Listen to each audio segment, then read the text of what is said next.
Hi there, this is Lisa Schimmel, Professor of Microbiology at Crafton Hills College. I'm going to talk to you about some methods that we can use to control the growth of microorganisms. First of all, why would we want to do that? Two main reasons, and they're pretty obvious. One would be to prevent the transmission of disease, and the second reason would be to prevent the spoilage of foods.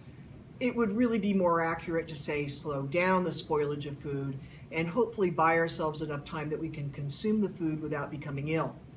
All right, different approaches to controlling the growth of microorganisms. We can kill them, for example, by using heat or some chemical substance, or we can use a chemical substance to inhibit their growth, or sometimes we need to sterilize heat-sensitive materials.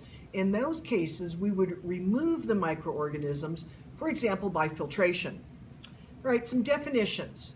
Sanitation is first, and sanitation involves cleaning some inanimate object or surface, maybe equipment, utensils, a floor, a bench top.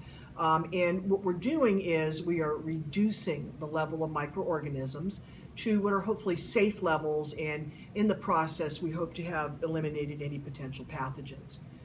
Sterilization, on the other hand, is going to involve killing or removing all microorganisms, including their endospores. And we specify endospores because they are so heat resistant. An antiseptic, that is a chemical substance that we use on living tissue, like on skin, for example, and we are essentially cleaning the skin, removing microorganisms to maybe prevent infection. And a disinfectant involves the use of a chemical substance for sanitation, like I talked about a few minutes ago.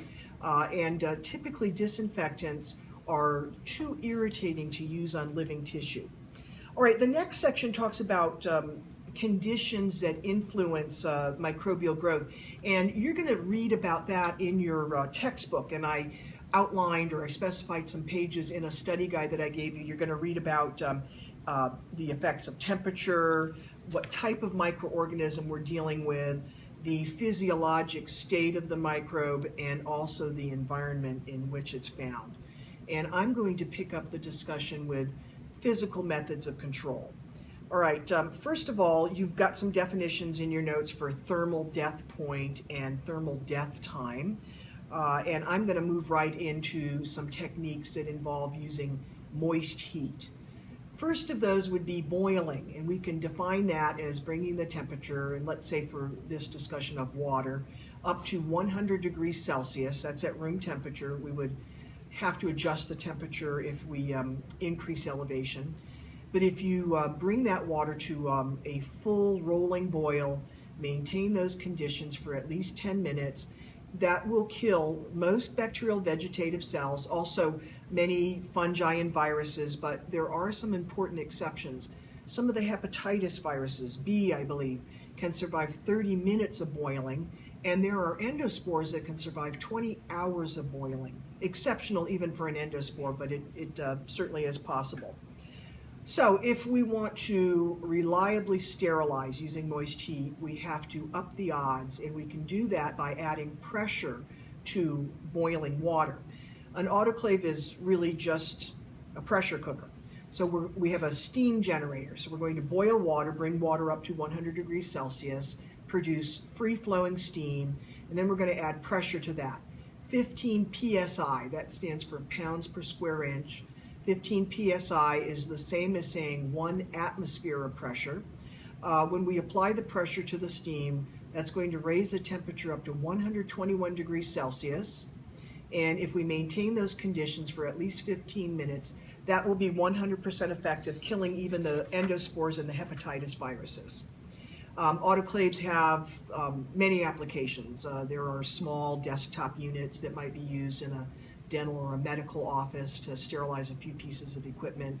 We have a, I guess you'd say a mid-sized model here in the lab that we use to sterilize the microbiological media that you use, and then the biohaz bags that you fill with microorganisms that you've boiled down. We autoclave those as well, just to ensure that everything's been killed in there.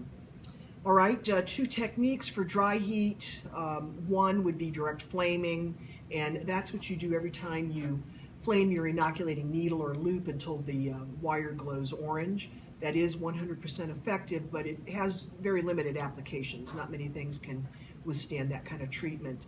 Hot air sterilization involves using an oven-like chamber. We're going to take the temperature up to 170 degrees Celsius for 2 or more hours. The length of the exposure is going to be determined by the size and the density of whatever it is that we're trying to sterilize. One more. Oh, actually, I think I'm going to go ahead and break here, and when I come back, we'll pick up the discussion with pasteurization. Thanks for watching.